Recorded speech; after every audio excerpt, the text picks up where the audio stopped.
चलिए भुटवानी जी। चलिए कोई बात नहीं। मेरी अभी मेरी लो बैठो, आराम से करो, कोई बात नहीं। नमस्कार, हम यमुना घाटी के रवाई क्षेत्र जिसको कहते हैं वहाँ से कह रहे हैं, और आपको हम एक लाजवाब शख्स से मिलाना चाहते हैं। ये पहाड़ एक विलक्षण लोगों का पहाड़ है। यहाँ एक से एक नगीने हैं जो अपने काम से काम रखते हैं, लेकिन ये पहाड़ के ये बुनियादी पत्थर है जिसको मुझे लगता है कि हमारे जो नीति निर्धारक है, हमारी जो सरकारें हैं, इनके एडवाइस लेनी चाहिए। गवर्नमेंट का छोटा राज्य है, मुझे लगता है कि पहले 2 कमिश्नरी हुआ करती थी, उसी कमिश्नरी का राज्य बन गया। आप छोटी जगह आ रहे हो, आप यहाँ के जो एक्सपर्ट लोग हैं उनकी राय लेनी चाहिए, नीति निर्माण में उनका सहयोग लेना चाहिए, क्योंकि वो धरती पुत्र हैं। उनको पता है कि यहाँ घाटियों में क्या हो सकता है, यहाँ के गांव कैसे हैं। लेकिन दुर्भाग्य ये है कि देहरादून के जो सचिवालय में बैठते हैं, जो हमारे लीडर हैं, वो ज़मीन से कटे हुए से लगते हैं। इसलिए जो योजनाओं में है और लोगों में है, ये गैप बढ़ता जा रहा है, और हर सरकार में 20 साल से हो रहा है। आप हम आज मिलाएंगे जो एक नगीने हैं पहाड़ के, उनका नाम है अमर सिंह कफोला जी। ये नौगांव में रहते हैं, कपनोल के रहने वाले हैं। इनकी उम्र है 87 साल, और इनके पुत्र यहीं रह के, इनके बेटे एक DIG हैं, दूसरे क्लास 1 ऑफिसर हैं, तीसरे इंजीनियर हैं।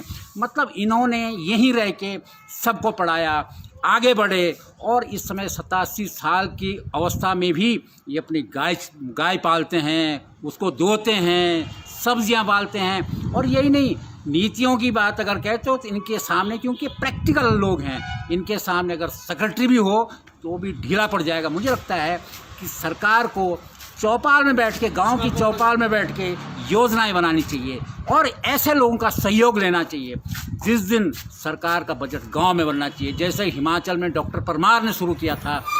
बागवानी की बात कीजिए तो बागवानों के पास जाइए, उनके बगीचों में जाइए, देहरादून के सचिवालयों ने। तो आपको मिलवाते हैं इन सज्जन से जो बिल्कुल 87 साल की उम्र में जो अस्पताल नहीं जाते हैं, क्योंकि इनकी जीवन जीने का तरीका है। मुझे लगता है कि जब 60 साल में लोग इसलिए सब कुछ छोड़ देते, पेंशन के भरोसे मरने को तैयार थी, अब तो पेंशनर आ गए।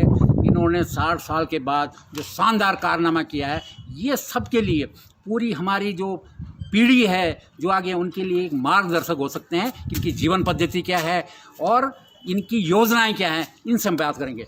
कबला साहब नमस्कार। नमस्कार। थोड़ा दूर से, बहुत नज़दीक। सर ये बताइए, आपकी उम्र है 87 साल। जी हाँ। और इतना शानदार आपने काम की छोटी सी जगह पे। आप ये बताइए, आपने जीवन कैसे शुरू किया, क्या करते थे, आपकी क्वालिफिकेशन क्या थी? यहाँ से शुरू कीजिए। कहाँ के, किस गांव के रहने वाले हो, आपकी जीवन कैसा रहा? मैं जी यहाँ से धीरे धीरे करना। कपनोल का रहने वाला हूँ, जो 42 किलोमीटर यहाँ से दूर पड़ता है जी। करीबन 7000 फीट की ऊंचाई पर गांव है मेरा, और वहाँ से मैं पला, और वहीं से मेरी शिक्षा प्रारंभ हुई। हमने कक्षा 8 की परीक्षा प्राइवेट स्कूल से दी, जो एक स्वामी प्रकाशानंद जी थे, उनके द्वारा संचालित थे। तो स्कूल तो गांव से बहुत दूर होगा? वो स्कूल जो है 8वें का स्कूल हमारा पुरोला था। ओह। जो मेरे गांव से 32 और करीबन 60 किलोमीटर दूर। दर्जा 8 या 60 किलोमीटर दूर से पैदल? वेरी नाइस ना। और उसके बाद हमने उत्तरकाशी में परीक्षा दी, जो मेरे गांव से करीबन 100 किलोमीटर के करीबन है, और वहीं से हायर सेकेंडरी स्कूल से 10वीं पास की। 10वीं पास के बाद मेरी नौकरी लग गई थी 17 वर्ष की अवस्था में। मैं आराकोट चला गया हूँ टीचर के नाते। वहाँ पर 2.5 महीने मैंने टीचिंग किया। मेरा इससे पहले इंटरव्यू हो रखा था सर्वे ऑफ इंडिया में, तो एक स्कूल था टिहरी में, गवर्नमेंट ने चला रखा था। उस स्कूल में मुझे, देखिए, फिर आपने वो किया, नौकरी की आपने, हैं? हाँ, फिर आपने नौकरी की। जबकि उस समय तो नौकरी बहुत रेयर मिलती थी। हाँ। और आपने नौकरी छोड़ी हाँ। और उसके बाद आपने जो काम किया, कैसे आप इतने बन गए? आप इस समय यहाँ के जाने माने हर क्षेत्र में, आप विद्वता के क्षेत्र में, आप ग्राम प्रधान रहे तभी आप नाम थे, यहाँ बड़े कंस्ट्रक्शन आपकी कई बिल्डिंगें हैं, आप मतलब यहाँ के जाने माने करोड़पति। एक ऐसा चमत्कार किया आपने कि नौकरी छोड़ के आपने ये क्या किया आपने ऐसा? फिर नौकरी छोड़ने 11 साल नौकरी करनी, गवर्नमेंट यूपी गवर्नमेंट की नौकरी करने पर मैंने उसको बगैर इस्तीफा दिए हुए, बगैर कार्यभार दिए हुए छोड़ दिया। मेरे अधिकारियों ने भी कोई आपत्ति नहीं की और मैंने ग्राम कपनोल में एक सेब का बगीचा लगाना प्रारंभ किया। मेरे पास वहाँ पर करीबन 2 हेक्टेयर ज़मीन थी। 2 हेक्टेयर में मैंने बगीचा लगाया। वहाँ अच्छे सेब की किस्में लगाई और अच्छा मुझे मुनाफा मिला।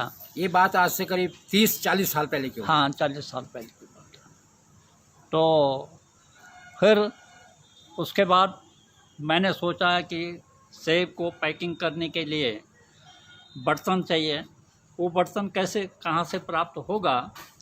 तो हमने वन विभाग से पेटी बनाने की इजाज़त ली और नौगांव में एक आरा मशीन लगाई और वो पेटी का कारोबार शुरू किया। उस समय पता नहीं चलता होगा कि सेब कैसे ले जाएं। हाँ, तो आपने कंसीव किया कि हाँ। भाई ऐसे बनाए, पेटी हाँ, बननी पेटी चाहिए। बने और तब ले जाएंगे उसमें रख करके और मार्केट ले जाएंगे। करीबन 4-5 साल तक हमने पेटी से सेब का कारोबार शुरू किया। अब पेटी लकड़ी के अभाव में पेटी का निर्माण होना बहुत कठिन था।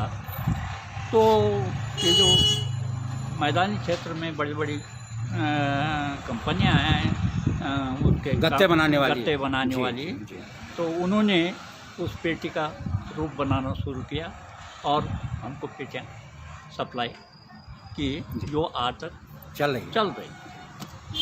उसके बाद आरा मशीन से भी थोड़ी आमदनी हुई, बगीचे से आमदनी हो ही रहे थे। तो मैंने यहाँ पर अपने रहने के आवासीय मकान बनाने प्रारंभ किए और अपनी खेती का, अपने पशुपालन का कार्यभार संयुक्त परिवार होने के वजह से बराबर बरकरार रखा। हमारे पशु भी काफ़ी थे और बगीचे भी होने थे। इसके बाद नौगांव में जब मैं बसा तो नौगांव में भी मैंने थोड़ी सी ज़मीन ली, थोड़ी मतलब 2 एकड़ के करीबन, और उस ज़मीन में हमने नाशपाती, उल्लम, आड़ू, खुबानी और आपका ये संतरे, मौसमी के पेड़ भी लगाए। हमने आम के पेड़ भी लगाए थे, लेकिन उसमें हमको कुछ कामयाबी नहीं मिली। पेड़ ख़राब थे कि क्या, वो रिप्लेस कर दिए। ये मिलवा रहे हैं हम आपको बागवानी के जो पायनियर हैं। देखिए पहाड़ में कैसी बागवानी शुरू हुई, इन्होंने नौकरी छोड़ी, उसके बाद सेब का बाग लगाया, उसके बाद सेब कैसे ले जाएं, उसके बाद पेटी का निर्माण किया, आरा मशीन लगाई, और जहाँ जहाँ रहे ये होता है। ये पहाड़ जो यहाँ की ज़मीनें हैं, लोग कहते हैं कि हम बंजर खेती छोड़ के भाग जाते हैं 5,000 की नौकरी के लिए, लेकिन इन्होंने जहाँ ये गए वहीं बाग शुरू कर दिया। ये नौगांव आए, कपनोल गए, वहाँ बाग शुरू किया, उसके बाद यहाँ बसे, यहाँ बाग शुरू कर दिया। और ये आज भी 87-80 साल की उम्र में जब लोगों के पास दिल्ली, मुंबई महानगरों में सिर्फ हाथ में लाखों के हॉस्पिटल के बिल होते हैं, ये आज भी इनकी गाय है, उस गाय को धोते हैं, सुबह आते हैं उसको धोते हैं, दिन भर काम करते हैं, जबकि उनको कोई ये संपन्नतम लोगों में, लेकिन ये है जीवन पद्धति। मुझे लगता है कि ये हिंदुस्तान की जीवन पद्धति है जो हमारे परंपराओं से रही है। अपना वर्क करते हैं और शानदार जीवन जी रहे हैं। इनके बच्चे भी छुट्टी में आते हैं, वो भी करते हैं सर। और चूँकि जब खुद करते हैं तो बच्चे DIG हैं, क्लास 1 ऑफिसर हैं, लेकिन इनने संस्कार ऐसे दिए हैं कि वो आते हैं तो भी बिल्कुल इन्हीं की तरह काम करते हैं। और ये है पहाड़ को जीने का तरीका। हम कहते हैं कि पूरा, हम कहते हैं साहब पहाड़ में कुछ नहीं होता है, खेती हजारों एकड़ खेतियां बंजर हैं, मकान खाली हैं। तो ये दुर्भाग्यपूर्ण बात है। मुझे लगता है कि ये हैं इस धरती के असली पुत्र। आजकल उत्तराखंड का दुर्भाग्य ये हो रहा है कि जिसका जो सबसे बड़ा नेता है, सबसे बड़ा मंत्री है, उसके अपने घर और खेत बंजर हैं। आप कल्पना कीजिए, अगर आप अपने खेत को और मकान को आबाद नहीं कर सकते हैं तो आप स्टेट का क्या करेंगे। इसलिए परंपरा होनी चाहिए। हम तो कहते हैं कि ऐसे लोगों के हाथ में सत्ता होनी चाहिए जो ऐसे, जिन्होंने ये प्रेरणा दी है, इनके हाथ में जो उत्तराखंड की सत्ता होगी, ये पहाड़ को बसाएंगे। हिमाचल में आप देखिए, वहाँ के जो बागवानी मंत्री होते हैं उसके अपने बाग होते हैं, वहाँ के जो अधिकारी होते हैं उसके अपने बाग हैं, इसलिए वो बागवानी प्रदेश है। जी सर। तो फिर आपने ये किया, लेकिन आप अभी तक गाय प्रमाण, तो ये इसका क्या आपको लगता है कि आप अभी भी काम करते हैं, बिल्कुल स्वस्थ हैं, तो इसका क्या आपको नौकर रख सकते हैं, उनसे करवा सकते हैं? हाँ।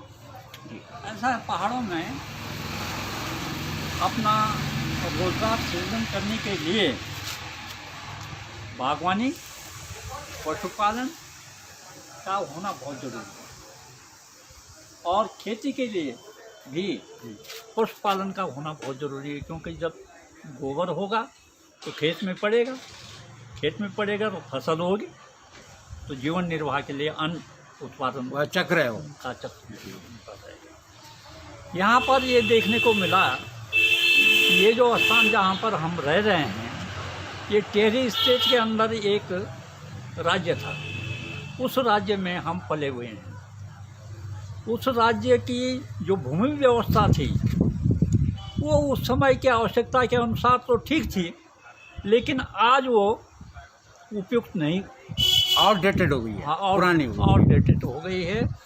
और 1960 में एक बंदोबस्त हुआ यहाँ, सरकार ने कुछ काश्तकारों को सुविधा देना प्रारंभ किया था, लेकिन उस सुविधा का प्रचार प्रसार जो है गांव में नहीं हुआ, जिससे गांव के जो अनपढ़ काश्तकार थे, गरीब काश्तकार थे, उसका फ़ायदा न उठा सके। लिहाजा जो विस्तार का कानूनी उनको मिलना चाहिए था, वो कानूनी विस्तार, कानूनी अधिकार नहीं मिला, कानूनी अधिकार उनको नहीं मिल पाया। तो 60 का बंदोबस्त गया।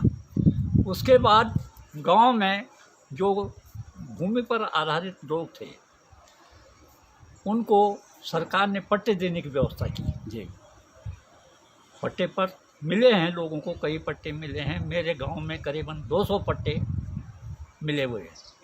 जब मैं प्रधान रहा हूँ गांव का, मैंने खुद दिलवाए। जी, लेकिन उन पट्टों की जो म्याद है वो करीब करीब अब समाप्त हो गई पर है, लेकिन उनका ना तो नवीनीकरण हुआ और न उनके नाम पर वो भूमि चढ़ी है, वो वैसे ही पड़ी हुई मतलब है। ये पट्टे तो पूरे उत्तराखंड में होंगे? हाँ, पूरे उत्तराखंड में ये कुछ। अब देखिए, ये छोटा राज्य है, कितना दुर्भाग्य है कि जो पट्टे आज से 30 साल पहले लोगों को मिले थे, वो उसमें खेती कर रहे हैं, सब कुछ कर रहे हैं, लेकिन 30 साल में भी उनके नाम पे नहीं हुए।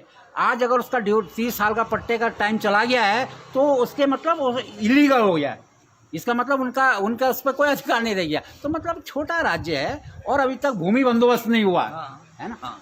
सर, आप क्या कमी मानते हो अभी उत्तराखंड? एक तो ये हो गया कि आपने एकदम बड़ा आपने बंदोबस्त नहीं किया, पट्टे आपके जो है, आप खेती कर रहे हैं लेकिन आपके नाम पे नहीं है। दूसरा क्या कहते हैं जो सबसे बड़ी कमी आप देख रहे हैं इस राज्य में, 20 साल के राज्य में? मैं ये अनुभव कर रहा हूँ कि गांव में, गांव के लोगों के कारोबार की समीक्षा करें। गांव में आके, गांव में आकर के, जी, गांव में बैठ कर के उनकी समीक्षा करें कि इनका जीवन यापन कैसे हो रहा है, क्या योजना बननी चाहिए। जी, गांव में आप ताज्जुब करेंगे कि मुश्किल से किसी के पास 5 नाली ज़मीन है। 5 नाली ज़मीन पर उसका परिवार नहीं पल सकता। कितना अनाज 5 नाली ज़मीन में होगा, ये आप अनुमान कीजिएगा। तो उस आदमी की पोजीशन को देख करके सरकार को ये व्यवस्था करनी होगी कि हमने इसको अगर गांव में रखना है, बसाना है, क्या व्यवस्था की जाए? हाँ, तो क्या व्यवस्था की जाए, कितना ज़मीन इसको कैसे दी जाए, ताकि इसका परिवार बढ़ सके। और उस जमीन में क्या क्या उत्पादन किया जाए क्या कि उत्पादन जिससे किया इसका जाए? रोजगार चल सके। बिल्कुल जी। ना, तो ये होना बहुत। बागवानी के मामले में आपका क्या है, जबकि पूरा हिमाचल बागवानी में बना है, यहाँ भी बहुत अच्छा काम कर रहे हैं, लेकिन गवर्नमेंट क्या सपोर्ट कर रही है जितना करना चाहिए? जैसा गवर्नमेंट को सपोर्ट करना चाहिए था बागवानी विकास के लिए, वैसा मिल नहीं रहा। गांव में लोग किसी माली को पहचानते भी नहीं। मैं 87 साल की उम्र में भी, यानी जब मेरी उम्र करीबन 20-21 साल की थी, तो तब तो हमने DHO का गांव में भ्रमण करना सुना देखा था जी। सुना था। पर आज जो है DHO गांव में नहीं दिखाई देता। DHO नाम मात्र का हो गया, शायद पद भी उनके बढ़ गए हैं, ऊंचे पद हो पैसा गए, भी बढ़ गया है, पैसा भी बढ़ गया बजट है, भी बढ़ गया है। सुविधाएं भी हो गई, लेकिन गांव में कभी उन्होंने ये देखने की चेष्टा नहीं की कि हमारे जो काश्तकार हैं, गांव में जो रहने वाले लोग हैं, वो किस तरह से बागवानी के कार्य को संपादित कर रहे हैं। देखिए ये है पहाड़ की बागवानी का बेसिक स्ट्रक्चर। जब यूपी हुआ करता था, जब आपकी उम्र 20-21 साल की थी, तब ये DHO को देखते थे गांव में, और उत्तर प्रदेश का बहुत बड़ा इलाका उत्तर प्रदेश था। आज छोटा राज्य बन गया है, सुविधाएं बढ़ गई हैं, अधिकारी बढ़ गए हैं, लेकिन आज DHO किसी गांव में नहीं दिखता। तो ये है सरकार और लोगों के जो अंतर है, और ज़मीन का और जो सरकार का अंतर है, ये है जी। और ये भी असल सरकार इनसे मिलता है। इस समय मैंने कई बागवानों से पूछा है, वो कह रहे हैं जी हम जो सब्सिडी की दवा मिलती है हॉर्टिकल्चर की, या बीज मिलता है, बोला हम उसको नहीं लेते हैं, वो सब खराब होता है। ये क्या है, क्या ऐसा है कि? पहले ग्रांटेड मेडिसिन्स मिलती थी, अच्छे कंपनियों की दवाएं आती थी, वो असरदार होती थी, बगीचे में जिस बीमारी को रोकना चाहें तो रोक सकती थी। लेकिन आज ऐसे नकली कंपनियों की दवाएं आ रही है, जिसको सरकार ले करके काश्तकारों में बांट रही है, जिस दवा का कोई प्रभाव बगीचों में नहीं होता है। अब देखिए कितनी खतरनाक बात है कि करोड़ों रुपए का बजट हॉर्टिकल्चर की जो मेडिसिन जाती है हॉर्टिकल्चर में, उसका होता है, और वो इतनी ख़राब क्वालिटी होती है। कोई भी बागवान, आप देखिए ये सबसे बड़े बागवान है, पुराने बागवान हैं, ये भी उस दवा को नहीं लेते हैं। इसका मतलब पूरा कहीं ना कहीं इतना घोल है। और उत्तराखंड सरकार 20 साल में इसका बजट करीब 2600 करोड़ सिर्फ मेडिसिन का है, जो हमने सर्वे किया 2600 करोड़। इसका मतलब 2600 करोड़ में घोटाला। अभी हम त्यूनी में थे, त्यूनी में पिछले साल टमाटर का बीज मिला और 3 गाँव की फसल ही बर्बाद हो गई, उसमें कुछ लगा ही नहीं। तो इसके लिए इन लोगों पे बाकायदा, जिन्होंने बीज दिया, जो इसके साइंटिस्ट थे, जो अधिकारी थे, जो सेक्रेटरी नीति बनाई, इस पे मुकदमा चलना चाहिए और उनको कंपनसेट दिया जा रहा है। क्यों सर, उसमें कुछ होना चाहिए ऐसा? होना ये चाहिए था। मेरी सीखा देखी में मेरे गांव के और आसपास गांव के लोगों ने भी बाग बगीचे लगाना प्रारंभ किए हैं। बहुत सारे लोग बागवानी का आज काम कर रहे हैं, लेकिन जितना उत्पादन उस बाग से उनको मिलना चाहिए था, वो नहीं मिल रहा है। उसका प्रमुख कारण उनको टेक्निकल नॉ हाउ की जानकारी नहीं है, समय पर दवा उपलब्ध नहीं है। अगर वो उत्पादन कर भी लेते हैं अपने बगीचों में, मार्केटिंग की बगीचे को टच करने के लिए सड़कों का अभाव है, जो मेन साधन है यातायात का। और फिर आती है मार्केटिंग की समस्या। मार्केटिंग के लिए यहाँ पर कोई मंडी नहीं खुली। जबकि हिमाचल में हर जगह ग्रामीण मंडियाँ हैं, ग्रामीण है मंडियाँ ना, हैं। उत्तराखंड में नहीं है। उत्तराखंड में नहीं है जी। मैं ये महसूस कर रहा हूँ कि यहाँ पर मेरे पास ही सौली नामक एक स्थान है, जहाँ पर यहाँ के क्षेत्र के लोगों ने मंडी स्थल के निर्माण के लिए प्रयास किया था। करीबन 20-25 साल हो गए हैं, वो प्रयास ही रहा है। अब तक मंडी और सब कुछ जमीन है, सब है, सब कुछ है।